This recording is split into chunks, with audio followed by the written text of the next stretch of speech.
بسم اللہ الرحمن الرحیم۔ کچھ بھی ہو جائے زندہ رہیں،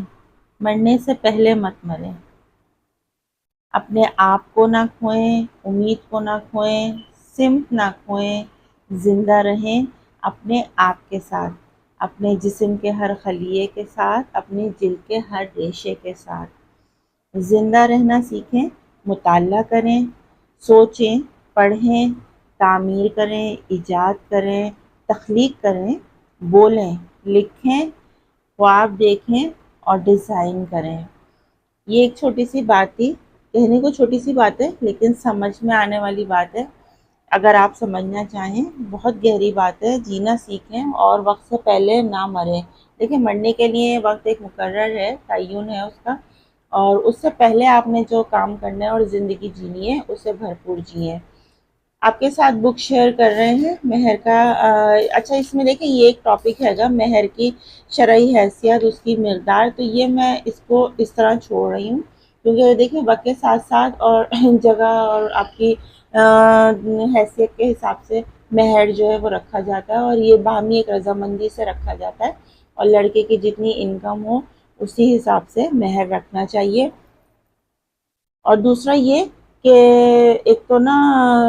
اس میں یہ ہوتا ہے کہ چیننگ ہوتی ہے، کوئی شرعی رکھ لیتا ہے، کوئی اوپر نیچے کر کے رکھ لیتا ہے، کوئی بہت زیادہ رکھ لیتا ہے، حیثیت کے مطابق ہی نہیں ہوتا، اتنا زیادہ رکھ لیتے ہیں، تو اس طرح نہ کریں۔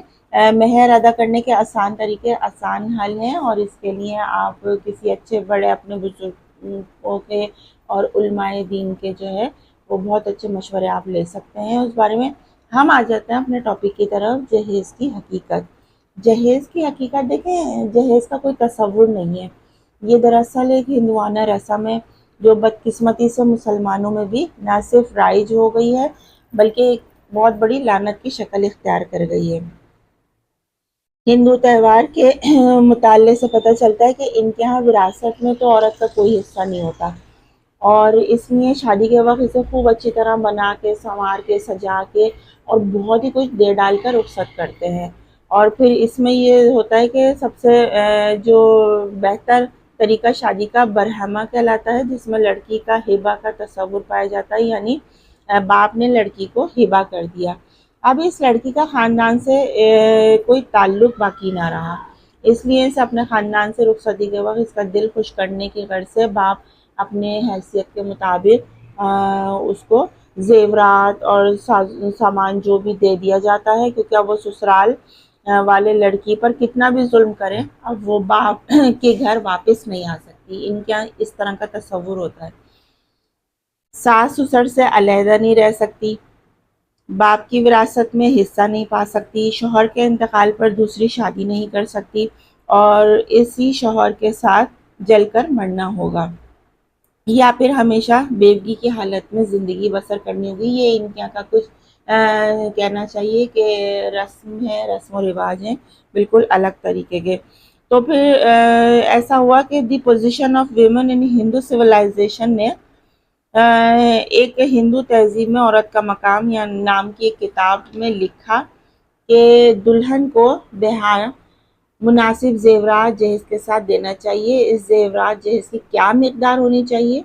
اسے دلہن کے باپ کی کفیل کی صوابدیدی پر چھوڑ دیں۔ اچھا، پہلے جو ہے جہیز کا یہ قانون ہندو مذہب کے اونچے طبقات میں تھا، پھر یہ اتنا عام ہو گیا کہ اس کی مقدار میں اتنا اضافہ ہوتا چلا گیا کہ اس کے لیے حکومت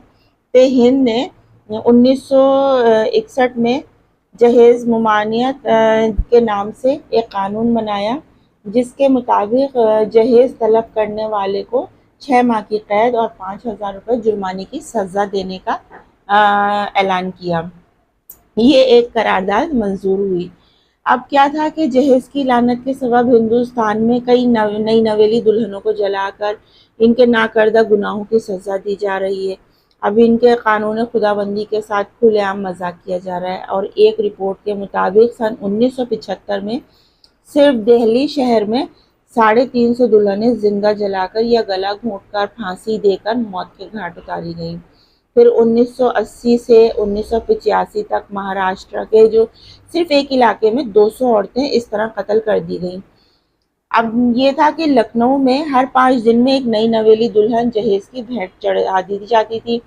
تو ہمارے ملک میں اگرچہ زندہ تو نہیں جلایا جاتا، یہ ہمارے یہاں کا قانون نہیں ہے، لیکن ایک زندہ اور بے کس لڑکی کو ساس اور نندوں کی طرف سے زہر میں بجھے آگ میں لپیٹے تیر ضرور مار دیے جاتے ہیں۔ اس کے علاوہ جہیز اور سسرال کی طرف سے آئے دن لڑکے والوں سے مطالبات کی قربان گاہ پر بھیٹ چڑھانے والی معصوم لڑکیوں کی صحیح تعداد کا اندازہ لگانا بھی بہت مشکل ہے، جو لاکھوں بھی ہو سکتی ہے۔ یعنی وہ دلہنیں آئے دن مطالبات سے تنگ آ کر نہایت خوشگوار حالات سے گزر رہی ہوتی ہیں، بہت ہی ناخوشگوار حالات ایسے پیدا ہو جاتے ہیں کہ ساس اور نندوں کے مطالبات نے ان کا جینا حرام کر دیا ہوتا ہے۔ اب اس میں کیا ہے کہ بچے کی پیدائش ہے تو نند کو کچھ دو، ساس کو کچھ دو، چھوٹے دیور کی شادی ہے تو کچھ دو، عید کی خوشی ہے تو کچھ دو،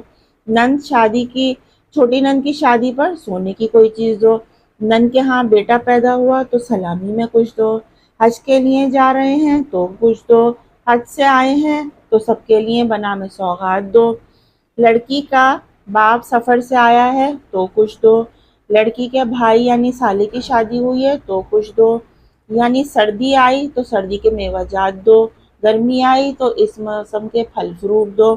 یعنی اس طرح کی 10,000 چیزیں کہ ہر وہ ایک رسم جس میں کوئی نہ کوئی کام ہو رہا ہو اس میں کچھ نہ کچھ دو، اسی کے تلے جو ہے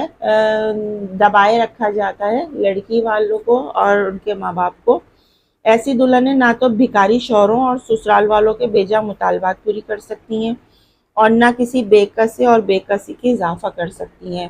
لہٰذا وہ یا تو گھٹ گھٹ کر مرنا پسند کرتی ہیں یا اس جنجال سے ہمیشہ کے لیے نجات پانے کے لیے اپنے گلے میں پھندے ڈال لیتی ہیں، خودکشی کر لیتی ہیں، زہر کھا لیتی ہیں، خود سوزی کر لیتی ہیں اور اس عذاب سے نکلنا چاہتی ہیں۔ اس طرح ہر دن اور ہر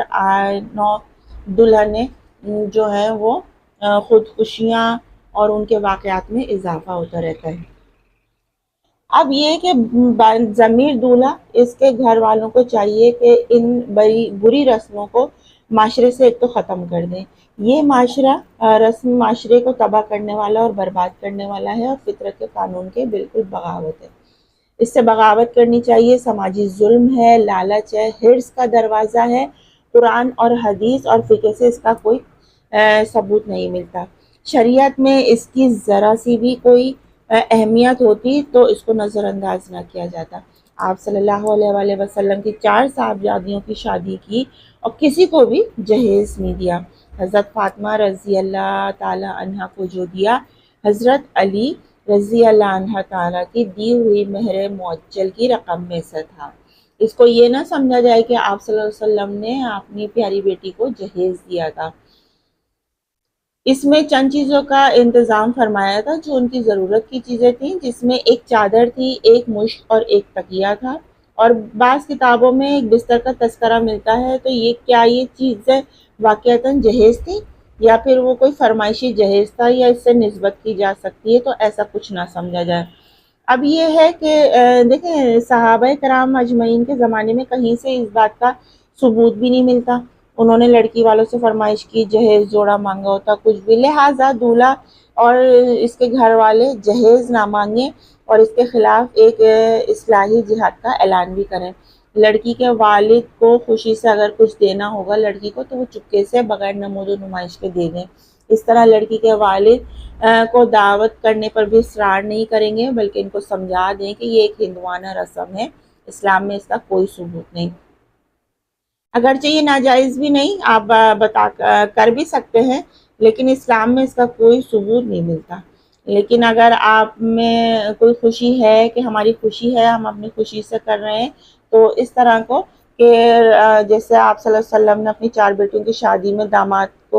نہ داماد کے رشتہ داروں کو کھانا کھلایا اور نہ کوئی ایسا زائد پیسہ خرچ کیا جو مطلب بے جا کوئی بھی خرچہ نہیں کیا گیا اس میں۔ اب اس میں یہ ہے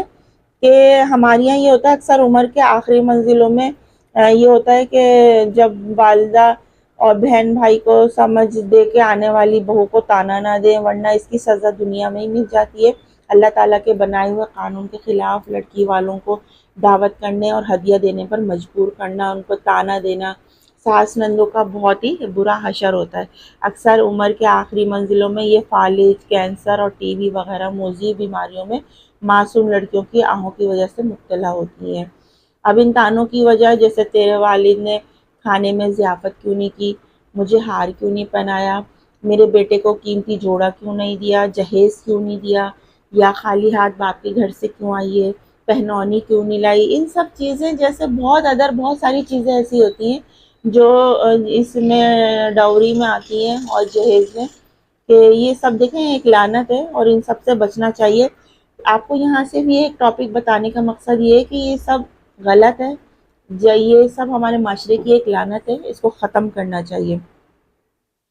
جب میں جب تمہارے گھر اپنے رشتے داروں کو لے کر آتی ہوں تو 101 روپے لفافے میں بند کر کے کیوں نہیں دیے، اس طرح کی باتیں، اور ساس نندوں کو یہ سب کچھ زیب نہیں دیتا، شریف خاندانوں کو یہ سب چیزیں زیب نہیں دیتی۔